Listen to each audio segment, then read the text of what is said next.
উলামায়ে কেরাম যে পথে থাকবে আমরাও সেই পথে থাকবো, ঠিক না? উলামায়ে কেরাম যে পথে আছে আমরাও সেই পথে আছি, ঠিক না? বলে বলে ইমানের শক্তি দিয়ে বলে উলামায়ে কেরাম যেখানে নাই ওরা মুমিন মুসলমান সেখানে নাই।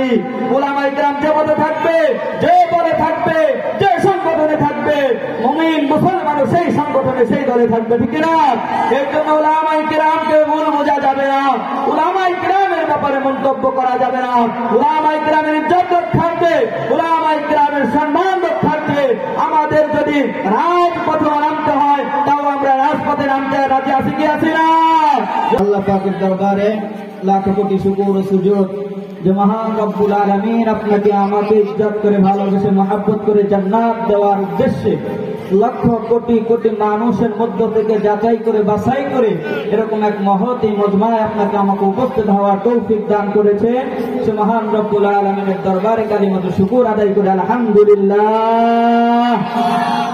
শুকরিয়া আদায় করতে হবে। আমাদের সমাজে কি কয়েকজন মানুষ নাকি আরো আছে? জোরে বলেন আরো আছে না? আরো অনেক মানুষ আছে, কিন্তু আল্লাহ রাব্বুল আলামিন সবাইকে এই মজমায় আসার তৌফিক দেন নাই। হতে পারে আমার সম্পদের চাইতে, আমার ক্ষমতার চাইতে, আমার শরীরের অবয়ব দৃষ্টি থেকে তাদের সব কিছু বেশি, কিন্তু আল্লাহ পাকের অনুগ্রহ তাদের উপর কম, ঠিক না? আল্লাহ রাব্বুল আলামিন আপনাকে আমাকে ভালোবেসেছেন বিদায় জান্নাত দিবেন বিদায় এরকম জান্নাতের এক কুণ্ডলী, জান্নাতের একটা বাগান আপনাকে আমাকে বসার সুযোগ করে দিয়েছেন। এর জন্য সেই মালিকের দরবারে শুকরিয়া আদায় করার দরকার আছে কি আছে না? যারা বলেন না আছে কি আছে না? আল্লাহ রাব্বুল আলামিন বলেন লা ইন শাকারতুম লা আযীদান্নাকুম ওয়া লা ইন কাফারতুম ইন্না আযাবি লাশাদীদ। আল্লাহ রাব্বুল আলামিন বলেন বান্দা আমি তোমাকে অগণিত অসংখ্য নিয়ামত দান করেছি, এত নিয়ামত দান করেছে তুমি যদি গণনা করতে শুরু করো গণনা করে শেষ করা সম্ভব নয়। ওয়া ইন তাউদ্দু নি'মাতাল্লাহি লা তাহসুহা, যদি আল্লাহর নিয়ামত একটা একটা করে গণনা করতে থাকেন আল্লাহ পাকের নিয়ামত শেষ করা যাবে না। যাবে কি যাবে? আমাদের চোখের সামনে কত মানুষ আছে যাদের একটা হাত নাই, একটা পা নাই, একটা চোখ নাই, তারা আল্লাহর দেয়া নিয়ামত কান নাই। কত মানুষ আছে বিকলাঙ্গ, কত মানুষ আছে হাসপাতালের বেডে, আপনাকে আমাকে চাইলেও সেরকম বানাইতে পারতেন কি পারতেন না? শুধু তাই না, আল্লাহ রাব্বুল আলামিন লক্ষ কোটি কোটি মানুষের মধ্য থেকে যাচাই করে বাছাই করে আপনাকে আমাকে ইমানের মতো দৌলত দিয়েছেন, ঠিক না? পৃথিবীর মধ্যে কোটি কোটি কোটি কোটি মানুষ, কিন্তু আমরা ইমানদার মাত্র 200 কোটি, আর সব নাস্তিক বেঈমান ইহুদি খ্রিস্টান। আল্লাহ রাব্বুল আলামিন যদি চাইতেন আপনাকে আমাকে ওই কাফের মুশরিকের ঘরে জন্ম দিতে পারতেন, পারতেন না? এই জন্য আল্লাহ রাব্বুল আলামিনের শুকরিয়া বেশি বেশি আদায় করে করতে হবে।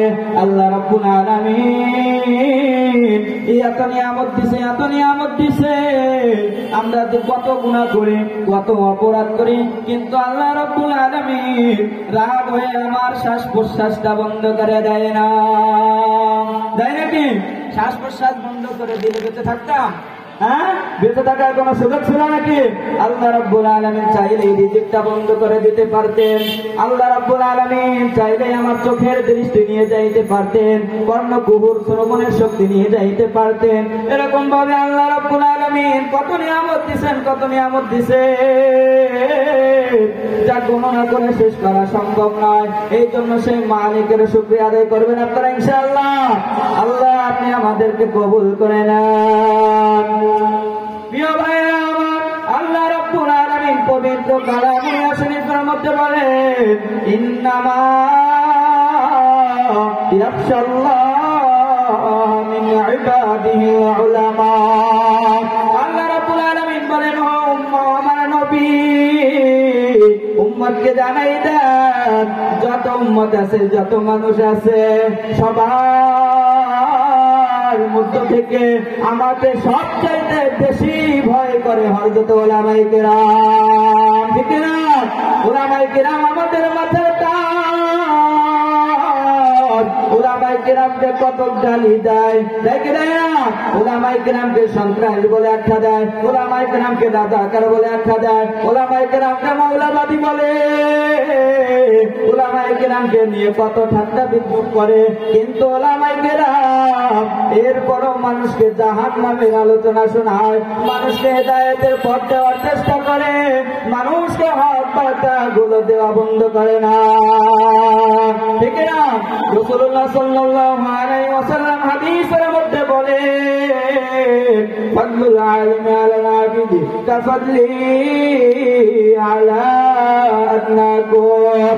নবী বলেন, ও আমার উম্মতের দল, ভালো করে শুনে নাও, উলামায়ে কেরামের মর্যাদা এত বেশি, এত বেশি, তোমার আমার মধ্যে মর্যাদা যেমন, উলামায়ে কেরাম আর আবেদ মুসলমানদের মধ্যে মর্যাদা তেমন।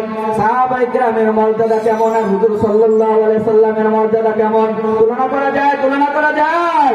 কোথায় হুজুর সাল্লাল্লাহু আলাইহি ওয়াসাল্লাম, কোথায় সাহাবায়ে কেরাম? হুজুর সাল্লাল্লাহু আলাইহি ওয়াসাল্লাম এই দৃষ্টান্তই পেশ করেছেন, আলেম এবং আবেদের মধ্যে মর্যাদা, একজন আবেদের মর্যাদা কত কম আর একজন আলেমের মর্যাদা কত বেশি, এটাই বর্ণনা করেছেন। তারপরে আরেক হাদিসের মধ্যে রাসূল বলেন, মাইয়ুরিদুল্লাহু বিহি খায়রান ইউফাক্কিহু ফিদ্দীন, আল্লাহ যার কল্যাণ চান, আল্লাহ যার মঙ্গল চান, তাকে ইলম দান করেন। আর এই আলেম হয় কোথা থেকে? যারা বলেন না কোথা থেকে? এই পশারগাতি মাদ্রাসা থেকে এরকম আলেম তৈরি হয়, ঠিক না? ঠিক না? এরকম পশারগাতি সহ বাংলাদেশের মধ্যে হাজার হাজার মাদ্রাসায় উলামায়ে কেরাম তৈরি হয়। আর এই উলামায়ে কেরাম আপনাদেরকে দাওয়াত দিয়ে, আপনাদেরকে জাহান্নামের আলোচনা শোনাইয়া, জান্নাতের আলোচনা শোনাইয়া, গুনাহের কাজ থেকে ফারেক করে আপনাদেরকে জান্নাতে ঢুকাইতে থাকে, ঠিক না?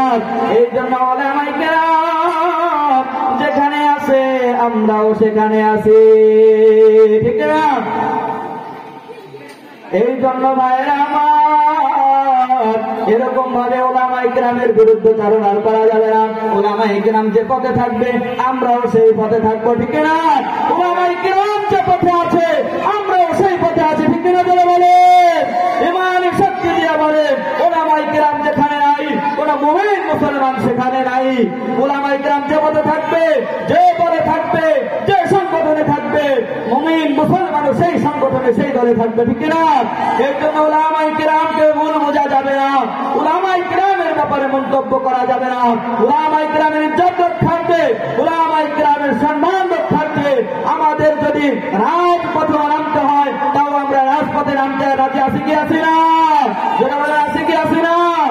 আর এই উলামায়ে কেরামের এত মর্যাদা, এই মর্যাদা মানতে আপনারা হতে পারেন নাই, কিন্তু আপনাদের সুযোগ আছে, আপনার সন্তান আছে, আপনার নাতি আছে, আপনার ছেলে মেয়ে, ছেলে ছেলে আছে, মেয়ের ছেলে আছে, যে যে আছে তাদেরকে মাদ্রাসায় দিয়ে আলেম বানাইতে হবে। কি বানাইতে হবে? আলেম বানাইতে হবে, যেন কিয়ামতের ময়দানে আল্লাহকে বলতে পারেন, আমার আল্লাহ কিছু রাখতে পারি নাই, কিছু নিয়ে আসতে পারি নাই, তবে আমি আলেমের বাবা হয়ে আসছি, আলেমের নানা হয়ে আসছি, আলেমের মা হয়ে আসছি, আলেমকে সহযোগিতা করে আসছে। একজন আলেমদের সহযোগিতা করার দরকার আছে কি আছে না? মাদ্রাসাগুলোকে সহযোগিতা করার দরকার আছে কি আছে না? কিন্তু আমরা তো করি না, তা চিন্তা করি নি। মাদ্রাসা চলে, হাজার হাজার মাদ্রাসা চলে, আরো করবেন ইনশাআল্লাহ। আল্লাহ রাব্বুল আলামিন আপনাকে আমাদের সকলকে উলামায়ে কেরামের সাথে থেকে, মসজিদ মাদ্রাসার সাথে থেকে সারা জিন্দেগি দ্বীনের খিদমত করে যাওয়ার তৌফিক দান করেন। বলেন না আমিন।